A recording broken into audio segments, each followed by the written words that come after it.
زين شون أم حكومتها قشتو التأوي كتشوار صال بيشينية لقى خلقها كخلق ديوم عاش جار ربع شياوته الله خوت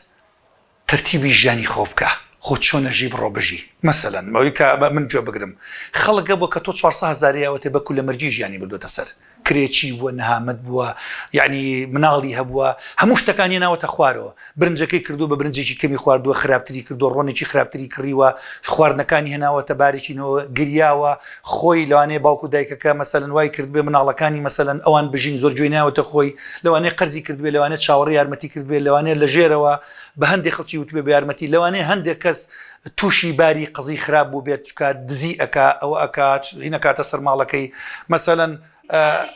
افرتك مثلا توشي حالتي شلون بابا ام سيريكا لم روجانيه جل النبوه مثلا فلان كوتاي بجاني خوينا بوشي كوتاي بجاني خوينا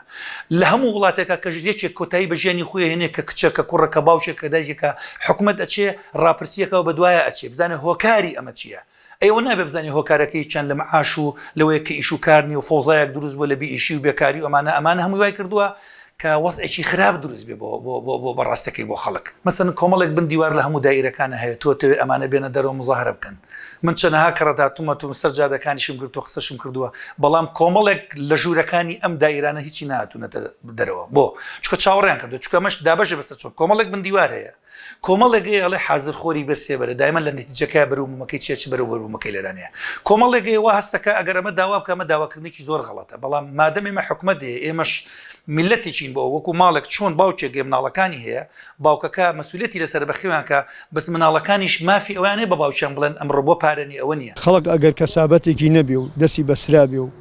بەڕاستی یعنی ئەتوانم بڵێم وەکو لە قاڵبدان وایە ئەو خەڵکە ئەگەر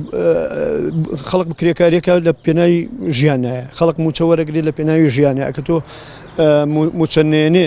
ئەی بەچی بژیت خۆ لە عاسمان بۆ نابارێ بەرپرسەکان ئەتوانن بە فێڵی سیاسی و بین هەموو شتێ بەسەر خەڵقا بسەپێن و خەڵک چاواشەکەن و لە شوێنانە و پاریان دەستکەوت و کۆمپانیانێن ئەو خەڵخە چی هەیە کە دیەکانمان سوتا فەرمو ئاوادان نەکرایەوە کە خەڵک بتوانێت بە تەواوی هەم پشتگیری بێ بۆ شاریش کە بتوانێت کە پێویستەکانی خەڵک دابینکە ئەنجا ئەو کەسایەتی شتانەش نەما بەڕاستی بەهۆی ئەم بارەگرانی کە یانە بەسەر خەڵقا یعنی خزمەتیش نەماوەکو پێویست من ناتوانم یارمەتی تۆ بم تۆ ناتوانانی یارمەتیەکی کە بی لەبەرەوە زۆر شتی خراپی لەکەوێتوانێت پێم وایە ئەگەر خەڵک کاتێکە موچە وەرەگرێت توانێت ژیانی ڕۆژانەی خۆی پێدا بیکە بەڵام کاتێککە موچە نادرێ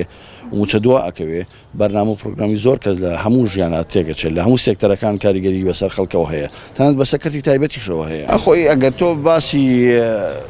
بەڕێوەرەتەکان و یاخود بۆ نمونە ئێستا دەوامی ناو بەڕێوەرەتەکان فەرمانبەرەکان کە ئێمە نزیکەی 2 مانگ زیاترە ینی داوامان نەکردووە تا ڕادەیەک ئێستا کاریگەری لەم چەند مانگەیەم نەمان بینیوە بەڵام حتما ئێمە ڕۆژانە بەرکەوتمان لەگە خەڵکا هەیە هاوڕێ دۆست ئازیز خەڵکانی ناسیا و فەرمانبەر مامۆستا ئەوانەی کە چین و توێژی فەرمانبەر و خەڵکی موچەخۆرن ئەزانین کە حاڵ و گوزەرانی خەڵک چۆنە بە تایبەتی لە نەبوونی موچەیە بارێکی خراپە گوزەرێن بێگومان موچە مافی یانی سەرەتایی خەڵکی کاتێککە هەر فەرمانبەری گەت دەوامەکە بێ موچەکەی پێ بدرێ ئەو کاتێککە تۆ موچەکە وەرەگری بەرنامی کاری و ژیانی خۆشتی لەسەر دابینەکەی خەڵچێکەیە بۆ نمونە